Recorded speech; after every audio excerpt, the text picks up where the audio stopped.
Alors, vous savez, il y a quelques jours, il y a eu des débrayages sur les chantiers de construction. La FTQ, qui n'était pas contente de la loi contre le placement syndical, a décidé d'aller voir les gens puis de dire on arrête tout, on sort des gros chantiers. Mais c'était pas concerté, c'était pas planifié.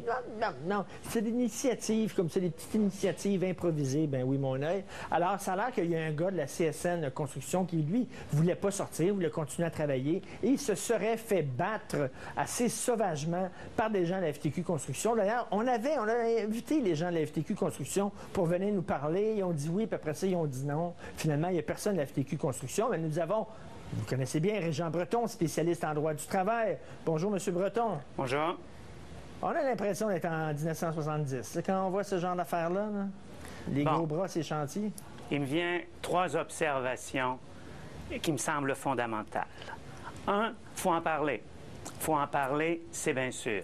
Parce que les syndicats, là, ils sont bien bons pour dénoncer les autres, mais quand on parle d'eux, quand on parle de ce qu'ils font de pas trop correct, et je suis très poli, alors là, subitement, ils veulent pas en parler. Alors, bien sûr qu'il faut en parler, c'est quelque chose de fondamental. Plus on va en parler, plus les gens vont être conscientisés que ça, c'est évident que le placement syndical, c'est de la merde. C'est évident, ils sont en grossier conflit d'intérêts. C'est ma première observation. Parlons-en.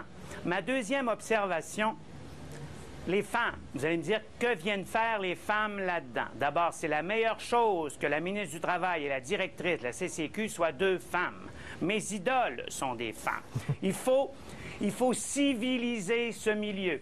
Et là, il m'est venu une comparaison quand j'ai vu ce qui s'est passé, quand j'ai lu dans le journal ce qui s'est passé, là, le gars qui s'est fait battre. Je me suis dit, imaginons un peu que les infirmières, que le syndicat des infirmières se comporte comme les syndicaleux de la FTQ Construction puis de l'Internationale. Ce serait beau dans les hôpitaux. Alors, ça déjà, oui, des femmes en milieu de construction. Et c'est merveilleux que la ministre soit une femme. Ils sont tout croches, ils savent plus où se mettre. Puis c'est très bien comme ça. Des brutes, on n'en a pas besoin. Des gros bras, ça sert de moins en moins. Maintenant, avec ce qu'on a comme équipement, à quoi ça sert? C'est maintenant ce qu'il faut, c'est ça et de la sensibilité. Et enfin, ma troisième observation, il faudrait plus de femmes qui travaillent dans la construction. Il y aurait beaucoup plus de... Les femmes font attention aux détails. Et tout est dans le détail aujourd'hui. Tout est dans le détail aujourd'hui. Elles sont attentives, elles sont passionnées, elles se concentrent sur, elles sont résilientes, pour employer un terme anglais. Toutes choses que bien souvent les gars ne sont pas. Monsieur Breton, vous avez certainement lu la même nouvelle que moi. Quand j'ai lu ça, j'ai tellement ri, j'en avais mal au ventre. Alors, la FTQ qui lutte contre la déréglementation puis qui lutte contre l'interdiction du placement syndical, bien, la FTQ, ils ont le Fonds de solidarité des travailleurs de la FTQ qui appartient aussi à la FTQ. Alors, eux autres, ils ont décidé d'investir des millions de dollars en Alberta sur les chantiers de la construction parce que ça va rapporter aux investisseurs québécois. Or, l'Alberta est la province la plus déréglementée dans le milieu de la construction. Il n'y en a pas là-bas de réglementation comme ici. Mais ils vont le nier. C'est bien sûr. Ils sont capables de nier n'importe quoi, des évidences qui leur arrivent dans la gueule. On l'a vu il y a 1 mois à peu près. Tout le monde le voyait. C'était énorme. Non, le soleil ne se lève pas à l'est le matin. No way. Ils sont capables de dire et de faire n'importe quoi. C'est pour ça que, bien sûr, qu'il faut les sortir. Mais là, l'histoire de la FTQ, le Fonds de solidarité, lorsqu'ils se comportent en hommes d'affaires, en femmes d'affaires, en entreprise, ce que c'est ça un peu, là, le Fonds de solidarité de la FTQ. Là, soudainement, c'est bon, l'Alberta. Là, soudainement, c'est bon, la déréglementation. Oui, parce que ça rapporte...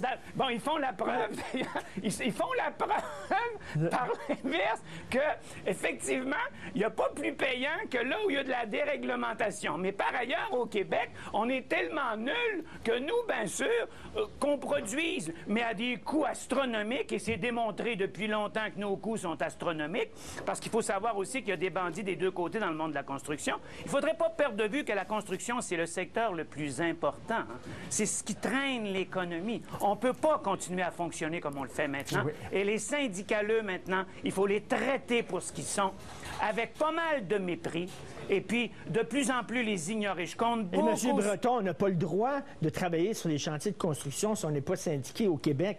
En Alberta, on peut le faire. On peut travailler sur les chantiers de construction si on n'est pas syndiqué. Pas ici. Alors j'encourage cette loi qui oblige les travailleurs à être syndiqués, c'est une connerie, bien sûr. Tout ça nous vient de nos petits profs gauche, surtout les têteux de relations industrielles, qui nous ont fomenté ça il y a 35 ans, la commission Clich et tout le bazar. C'est une ânerie d'un bout à l'autre. Il faut de plus en plus se tourner vers les exemples des États américains où ils ont des right to work law. Un droit au travail. Ça s'appelle tous les travailleurs ont un droit au travail. Il me semble que le syndicat, c'est pas, à la base, c'est pas ça que ça défendait, le droit au travail. Ah, moi, je suis naïf, là. Bon, alors, retournons en arrière. Les syndicats se sont développés aux États-Unis. Le modèle syndical qu'on connaît ici s'est développé aux États-Unis après les années 30 avec Roosevelt, le New Deal et tout le bazar, où on a mis sur place ce qu'on appelle un système d'accréditation et de monopole syndical parce que la chaîne de montage s'était développée partout. Le mode de production, c'était la chaîne de montage. Et la chaîne de montage, c'était la négation de la compétence. On se comprend très, très bien. Ça s'apprenait en quelques jours, quelques semaines. Les syndicats ont bien répondu à ce moment-là en disant, puisque vous ne respectez pas la compétence des travailleurs, eh bien, on va vous répondre par l'ancienneté. Désormais, tout ne fonctionnera que sur la base de l'ancienneté et de plus en plus de la permanence d'emploi. Mais maintenant, la chaîne de montage n'existe plus, mais le modèle, on continue à l'appliquer, alors qu'aux États-Unis, ils n'y croient plus. C'est quand même incroyable. Merci. Ceux qui ont inventé le système n'y croient plus, mais nous, les attardés, depuis toujours, on y croit encore. Merci, M. Breton, pour cette leçon d'histoire. Et je rappelle, un gars qui s'est fait battre, le suivre par 2 camions, 2 pick-up. Les gars sont sortis puis ils l'ont battu. C'est hallucinant. En 2011, après ça, on dit c'est épouvantable l'intimidation à l'école. Il y a de l'intimidation sur les chantiers de travail. On s'en va à la pause et on revient. Les textos au volant, comment lutter contre ce fléau-là après la pause.